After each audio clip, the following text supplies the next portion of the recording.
एक क्वेश्चन है दीदी। हाँ अ, जी।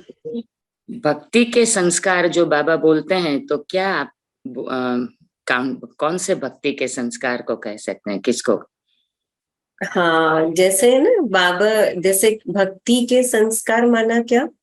एक तो सबसे पहला भक्ति में ना हठ योग होता था कि जैसे आज पूरा दिन भूखा रहना है, आज पूरा दिन हमें खाना नहीं है। और दूसरा या तो कर्म कांड होता था कि दिया जलाना, अगरबत्ती जलाना। और बाबा ने अभी हमको जो ज्ञान मार्ग जो दिया है ना, तो ज्ञान मार्ग में भी हम देखो कई बार कई बच्चे होते हैं ना, वो बहुत जिद करके धारणाएं करते हैं। तो वो जिद बाबा ने हमको कभी भी कोई भी धारणाएं पत्थर पे लकीर की तरह नहीं कही है। बाबा ने हर एक को फ्लेक्सिबिलिटी दी है ना। इसीलिए हमारे यज्ञ में भी ऐसे कितने सारे एग्जाम्पल है कि बाबा ने एक को कहा पढ़ाई करो, एक को कहा पढ़ाई छोड़ दो, एक को कहा तुम ये खा सकते हो, एक को कहा तुम नहीं खा सकते हो।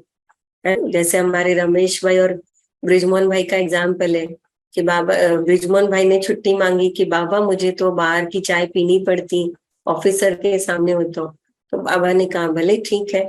लेकिन वहीं सामने रमेश भाई ने पूछा तो बाबा ने कहा नहीं, तुम नहीं पी सकते हो, है ना, क्योंकि तुम मालिक हो, तुम्हारी खुद की ऑफिस है, तुम अपने डिसीजन ले सकते हो ना। तो ऐसे बाबा, मतलब बाबा की श्रीमत कभी भी हठ योग वाली नहीं है, धारणा वाली नहीं है।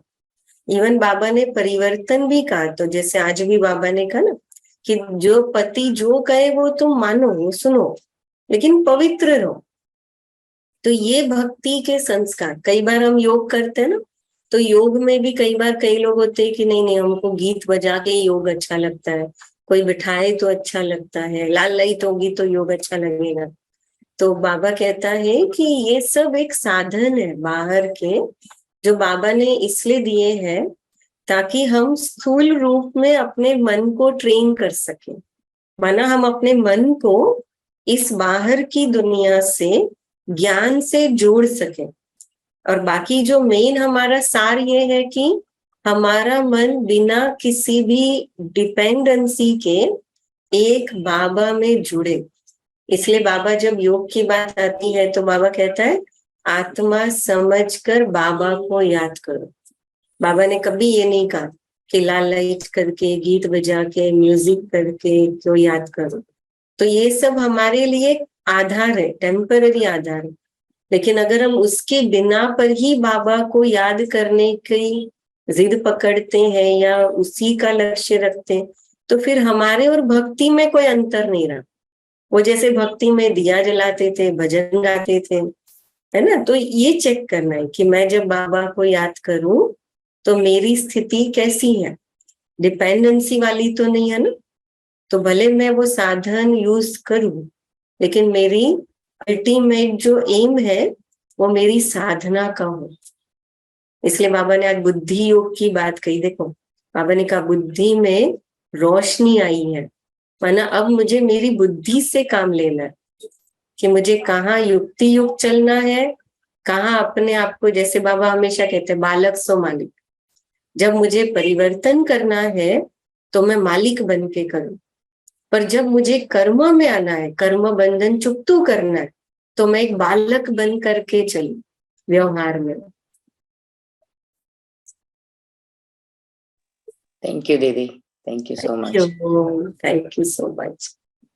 थैंक यू बाबा। विकारों का बंधन, आज बाबा ने कहा दो बंधन, तो विकारों का बंधन और कर्म बंधन। तो जब हाँ विकारों के अधीन होकर ही कर्म करते हैं तो इस दोनों में बाबा का कहने का क्या भाव है? हाँ, ये देखो बाबा ने ना एक उसमें कहा विकारों का बंधन। तो विकारों का बंधन है कि मेरे जो अभी जैसे कहते हैं कई बार कि मुझे गुस्सा बहुत आता है, तो ये मेरे लिए विकारों का बंधन है। अब जो मुझे बीमारी आई है वो मेरा कर्म बंधन है, क्योंकि मैं जानबूझ के तो बीमार नहीं पड़ी, लेकिन बीमारी तो न चाहते भी मेरे पास आ गई, या कोई नुकसान हो गया ना, या तो कोई परिस्थिति या कोई तकलीफ आई। तो कर्म बंधन जो है वो मुझे, वो मैं उसको रोक नहीं सकती हूँ, क्योंकि वो कर्म बंधन है। वो कर्म से जुड़ा हुआ बंधन मेरे सामने आता जा रहा है। लेकिन जो विकारों का बंधन है, अभी जो मैं आत्मा कर्म कर रही हूँ, और विकार कहाँ पर वार करते सबसे ज्यादा, है ना, आत्मा के ऊपर वार करते। लेकिन आत्मा के ऊपर से विकार कब बनते हैं? कि जब मैं वो संस्कारों से देखती हूँ, सुनती हूँ, बोलती हूँ, हाथ या पैर यूज करती हूँ, तब वो विकारों का बंधन काउंटिंग चालू होता है ना। जैसे हम कहीं पर बैठे, और जैसे हम टैक्सी में बैठे और वो मीटर कंटिन्यूस चालू हो जाता है, काउंटिंग चालू हो जाती है, वैसे ही वो विकारों का बंधन, कि विकारों के वश होके मैं कर्म करूं। तो जो कर्म बंधन है, अगर मुझे उसको चुकतो करना है, तो मुझे उसके लिए बाबा ने देखो ये इसमें कहा कि मुझे याद करो। आज की मुरली का सेंटेंस है, मुझे याद करो। तो बाबा ने कहा विकार में भस्म होते जाएंगे। बाबा ने कहा विकारों का बंधन खत्म होता जाएगा, माना विकार में विनाश होंगे, है ना। तो एक बाबा को याद करेंगे तो विकार विनाश होंगे। तो जो कर्म बंधन के रूप में आ रहे, पास्ट के मेरे सामने आ रहे, जो मेरे क्रिएट किए हुए नहीं है, तो उस समय मुझे बाबा की याद बहुत स्ट्रॉन्ग करनी, माना निश्चय बुद्धि बन के।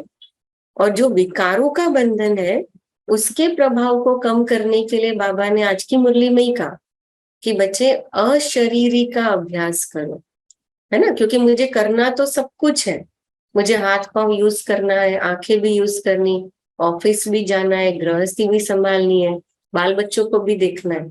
लेकिन बाबा ने कहा अब मुझे से विकार न हो, विकर्म न हो, इसके लिए मुझे अशरीरी बनना है, ताकि वो ब्लॉक होते जाए, ताकि कम से कम जो विकार अंदर है वो कर्म तक नहीं पहुंच पाए। और जो बाबा की याद में रहेंगे, तो जो आ रहे वो माइनस होते जाए। दीदी आपने कहा मेरे किए हुए नहीं है, मतलब? हाँ, जैसे अभी मैंने नहीं किया है ना। अभी जैसे कोई मेरे पास कोई बीमारी आई, समझो अभी किसी को कैंसर हो गया, या अगर चलो कई बार ऐसा होता है हम अभी हमको बीमारी नहीं आई, लेकिन अभी आपके घर में आपके बच्चे को या आपके कोई रिलेटिव्स को, या आप घर में जिसके साथ रहते हो, या उन पर कोई सिचुएशन आई, समझो आपका बिजनेस चल रहा है तो बिजनेस में नुकसान हो गया, या कहीं पर कोई और सिचुएशन आ गई, क्रिटिकल सिचुएशन आ गई, वो कोई भी हो सकती, चाहे सोशल भी हो सकती, इकोनॉमी भी हो सकती है, क्लाइमेट के थ्रू भी हो सकती है ना। किसी का कोई एक्सीडेंट हो गया, कि जो सिचुएशन हमने क्रिएट नहीं की, लेकिन आज वो आई, तो वो हमारे मन के ऊपर दुख तो लाती है ना, हमें डिप्रेस करती है, नेगेटिव थॉट्स चलाती, वेस्ट थॉट्स चलाती, मेरा वो थिंकिंग चल रहा है, मुझे दर्द महसूस हो रहा है, मेरे मन में अशांति हो रही है। तो इट मीन्स कि वो कहीं ना कहीं मेरा कार्मिक अकाउंट है, कि जो मेरे पर वो हावी हो रहा है। तो उस समय मुझे बाबा को याद करना है कि अभी मेरा किया हुआ नहीं है, लेकिन मेरे पास्ट के किए हुए सामने आ रहे।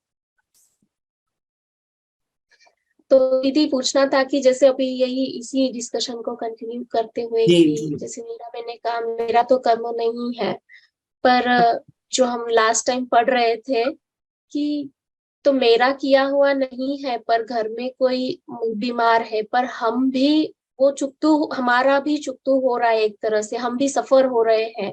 तो क्या ये सामूहिक रूप से किया गया कर्म होगा कोई, कि जो हम मिलकर के चुकतू कर रहे हैं?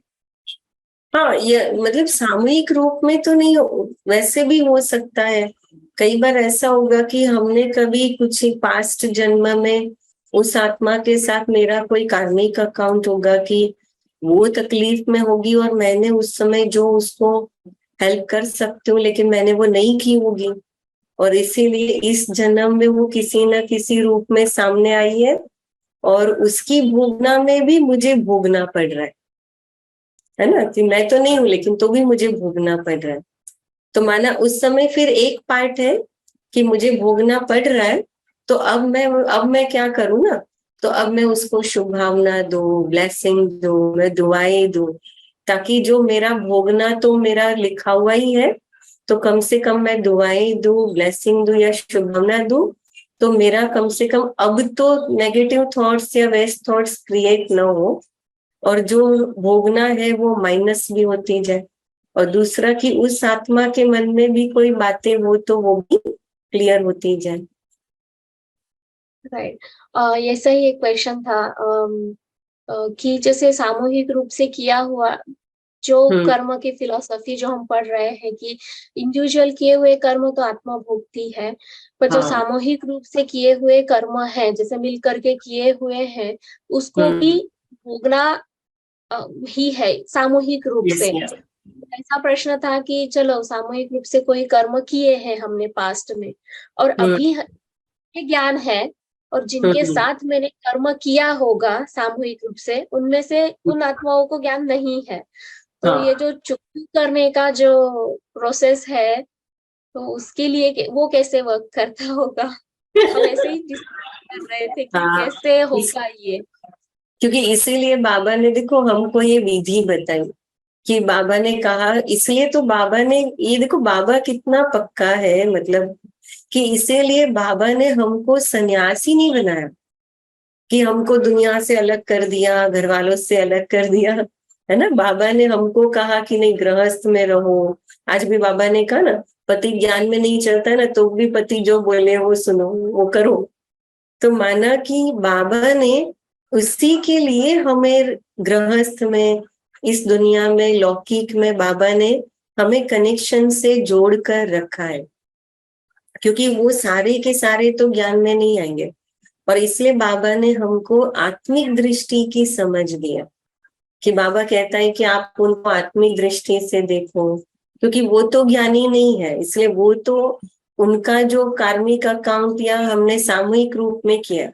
बाबा ने देखो कई बार एक भी कहा है कि बच्चे तुम अगर किसी का परचिंतन कभी सुनते भी हो तो सुनना भी तुम्हारा हिसाब किताब है। अब देखो हमने किया नहीं, पता है बाबा ने एक बार बहुत पहले अव्यक्त मुरली में या किसमें रहा, बाबा ने कहा कि कोई कर रहा है और तुमने हामी भरी, है ना, शायद वरदान में था कि बाबा ने कहा हामी भरी तो भी तुम्हारा विकर्म जमा हो गया। तो माना आप सोचो कि 63 जन्म में तो ऐसे कितने कर्म होंगे ना।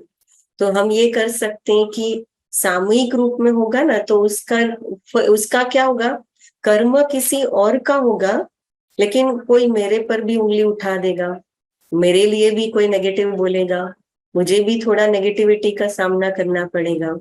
जैसे दुनिया में होता है कि घर में एक बच्चे ने गलत काम किया होगा, लेकिन बच्चे के पेरेंट्स है, बच्चे के ब्रदर सिस्टर है, तो उन सबको भी बेइज्जत होना पड़ता है, होती है, तो वो उनके कर्म है ना। तो उस समय हमको स्ट्रांग होना पड़ेगा। इसलिए बाबा ने कहा ना कि एक तो उनको आत्मिक दृष्टि से देखो, लेकिन दूसरा सबसे बड़ा कहो वहां डिटैच हो जाओ, क्योंकि उस समय डिटैच पना बहुत जरूरी है कि वो आत्मा का उसका कर्म है, मुझे अपने मन पर उसका प्रभाव नहीं पड़ने देना। इसलिए बाबा ने कहा निंदा करने वाले को गले लगाओ, गाली देने वाले को गुलाब दो, है ना। बाबा ये इसलिए कहता है कोई गाली देता है तो ये सोचो फूल बरसा रहा है, कोई क्रोध कर रहा है तो सोचो फूलों की वर्षा हो रही है। ये बाबा इसलिए हमको कहता है वो। तो दीदी आपने या ये अभी पिछले कुछ दिनों में ही आया था कि अगर हम ऐसे सिर हिलाते तो भी हमारा है। तो अगर हमारे स्पेशली ब्राह्मण जीवन में तो कई गुना हो जाता है ना विकर्मा भी, तो सिर हिलाने में भी बहुत कॉन्शियस रहना पड़ेगा, राइट? अभी तो कोई आकर परचिंतन करने लगे तो तभी हमें कैसा करना चाहिए? तो आप ये देखो, एक है कि वो परचिंतन करने वाला कौन है। अगर वो परचिंतन करने वाला कोई छोटा है आपसे एज में या किसी रीति से ना, तो आप उसको बड़े प्यार से उसको तुरंत उसी समय कह सकते हो कि देखो ये चीज पे ना मत जाओ, इस पे ज्यादा मत सोचो, उसने जो कहा होगा या कुछ ऐसा होगा इसीलिए उसने ऐसे किया होगा, है ना, जो भी वो नेगेटिव या परचिंतन बोल रहा होगा ना। और दूसरा, या तो अगर कोई हमारे बड़े हैं और वो कुछ बोल रहे हैं तो उस समय आप डिटैच होकर के बाबा को सौंप दो हाँ, उस समय अगर हम कहीं ये हो सकते हैं कि जैसे वो कर रहे हैं या बोल रहे हैं और उस समय अचानक कोई आपके पास अगर कोई उनसे बात करने का कोई टॉपिक है कि अरे दीदी मैं ये पूछना था आपको इसके बारे में, ये ऐसे, तो मतलब तुरंत वो जैसे डाइवर्ट होता है ना, तो वो आगे और फिर बात वो वही रह जाती है। तो उस समय थोड़ा युक्ति से हम चल सकते हैं ना। लेकिन एक होता है ना कि वो बोल रहे हैं और हम कहें अच्छा हाँ ऐसा हुआ, अच्छा और क्या किया उन्होंने, अच्छा ऐसे क्या हुआ तो हम वो स्टोरी जानने में इंटरेस्टेड न हो जाए तो ऐसे उसको कहते हैं हामी भरना।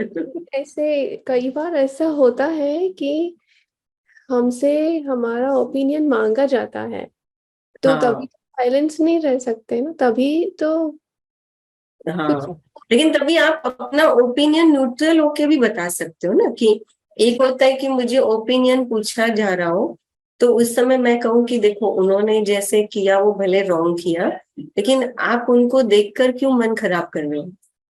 तो हम उनको इस रीति से भी उनको एक बोल सकते हैं कि भाई देखो हाँ ये तो है कि चलो वो ठीक है।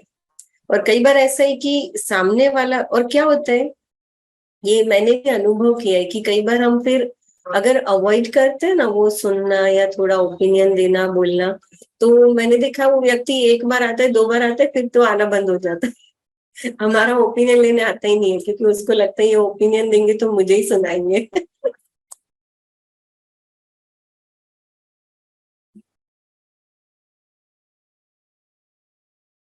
सिस्टर्स जो जी जी तो जब हम कर्म करते हैं, सामने ऐसा लगता है जो सामने वाला है उसको जी इस मेरे कर्म की जरूरत, मतलब मैं उसके लिए कुछ कर सकता हूँ, मैं करता हूँ उसको। तो उस जी टाइम मेरे को कैसे मालूम पड़े भी मैं जो है ये चुक तो कर रहा हूँ या कुछ मैं अपने लिए कुछ कर रहा हूँ, कैसे क्या मालूम पड़ता नया है? जमा कर रहे हो ना। हाँ, तो इस हाँ कैसे मालूम पड़े आपको? क्या क्या जरूरी कि क्या is it important for me to know that और नॉट? अभी दो there are two- नहीं मुझे एक बहुत अच्छा याद आता है कि मैंने एक शिवानी बहन का क्लास सुना था ना, तो उनका यहाँ पे एक सेशन था, उसमें उन्होंने बहुत अच्छा एक एग्जाम्पल दिया था कि एक भाई ने पूछा कि भाई फलाने व्यक्ति से मैंने उसने मेरे से 10,000 रुपए लिए थे और अभी वो मुझे दे नहीं रहा है और अभी मुझे खास ये बहुत पैसों की जरूरत है और मतलब सब जरूरत है और वो दे नहीं रहा। तो अभी मैं क्या सोचूं कि मेरा वो पिछला पहले दिया हुआ था इसलिए मुझे वो नहीं दे रहा है, या वो मेरे नसीब का है तो वो मुझे आगे आज नहीं तो कल कभी ना कभी मिलेगा।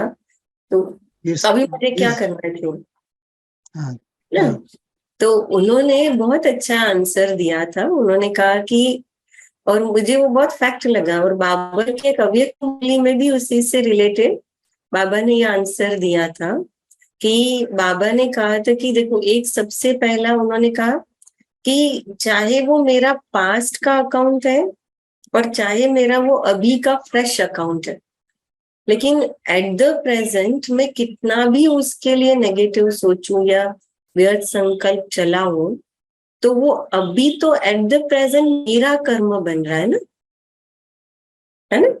तो अभी मैं जब मुझे बाबा ने कार्मिक अकाउंट दिया है तो इतना है कि मैं अपनी तरफ से जो जा रहा, तो अगर मुझे उसकी किसी को हेल्प करनी है तो मैं चेक करूँ ना कि उसको लिटरली हेल्प की जरूरत है, और दूसरा कि वो हेल्प किस रूप में मैं कर रहा हूँ। देखो एक होता है कि भाई उनको कोई सजेशन चाहिए, कोई गाइडेंस चाहिए, और एक होता है कि उनको कैश चाहिए, उनको ये चाहिए। और बाबा ने तो हमेशा कहा भले आप किसी को ज्ञान के रूप में अपना सपोर्ट के सहयोगी बन के मदद करो, पर आप अगर किसी को 1 रुपया भी देते हो और वो 1 रुपये से वो जाकर के समझो खून कर देता है या कोई नेगेटिव कर्म करता है, तो उसने 1 रुपया यूज किया, उसका हिसाब भी मेरे पर पड़ा। तो मुझे कितनी हेल्प करनी है, किस रीति से करनी है, वो अटेंशन तो मुझे अभी रखनी है। चाहे वो मेरे पास्ट के कार्मिक अकाउंट से वो मेरे सामने मदद मांगने आया, चाहे वो नए रूप में मेरे सामने मदद मांगने आया, लेकिन मैं अपने आप पर अटेंशन दूं कि मुझे अभी मेरा कर्म क्या हो। है ना, उसको कितनी जरूरत, और मेरा कर्म विकर्म नहीं बने, ये अटेंशन मुझे देना है ना। आई होप क्लियर हुआ। तो it's a lot of work actually, कुछ भी करने के, किसी की मदद करने से पहले there is a lot of work, I have to do it. जी यस, हमारी जानकी दादी थे ना, जानकी दादी हमेशा कहते थे कि सोचने से पहले भी सोचो, एम आई राइट, और फिर उसके बाद हम वो कर्म करें। यस बहन जी, इसलिए ये कर्म का इतना माइन्यूट है कि जी। मुझे याद आता है कि बहन ने बोला ना कि हम ऐसे भी कर्म कर जाते हैं कि मालूम भी नहीं पड़ता है कईयों के साथ। तो हमारा अपने आप कार में एक्सीडेंट होना और हम बस में जाते हैं और सभी के साथ एक्सीडेंट होना, ये बहुत बढ़िया एग्जाम्पल दिया था। तो ये कर्म तो बहुत माइन्यूट होते हैं कि हम सभी के साथ भी कैसे जुड़ जाते हैं, मालूम भी नहीं पड़ता, मुंडी हलाई तो भी कर्म हो जाते हैं। हाँ, वो जैसे कहते हैं ना कि पानी शांत पानी है और उसमें एक पत्थर गिरता है तो उसकी जो तरंग है वो कितना दूर तक जाती है। तो ऐसे जो मेरा जो सोच है, और आप सोचो ना कि जैसे कल हमने जो इक्वेशन देखा ना कि मैं एक बाबा की आत्मा कितनी आत्माओं के लिए रिस्पॉन्सिबल हूँ, और इसीलिए मैं अगर नेगेटिव या कुछ करती हूँ तो उसका इफेक्ट कितने दूर तक वो जाएगा और फिर उतना ही रिटर्न होके मेरे पास फिर आएगा। और इसलिए ना हम अपने कर्मों को कंट्रोल करने के बदले है ना, बहुत इजी है कि हम अपने मन बुद्धि पर अटेंशन दें और कोशिश करें कि अनवांटेड जो संपर्क होते हैं, अनवांटेड जो चीजें हैं, जितना उनसे दूर रखते हुए, जैसे बाबा ने आज एग्जाम्पल दिया कि बच्चे ना पढ़ाई के लिए बगीचे में चले जाते हैं ना, बाबा ने देखो एक लाइन कही, पढ़ाई की बात आई ना, तो कि बच्चे बगीचे में चले जाते पढ़ने के लिए, तुम भी एकांत में जाकर बाबा को याद करो। कि माना हम कोशिश करें कि देखो, इसलिए बाबा ने कहा अलग नहीं होना है, सन्यासी नहीं बनना है, लेकिन कम से कम कोशिश करें कि जितना हम व्यवहार में आते हैं वो व्यवहार में भी शरीर चले पर ये मन बुद्धि कम चले।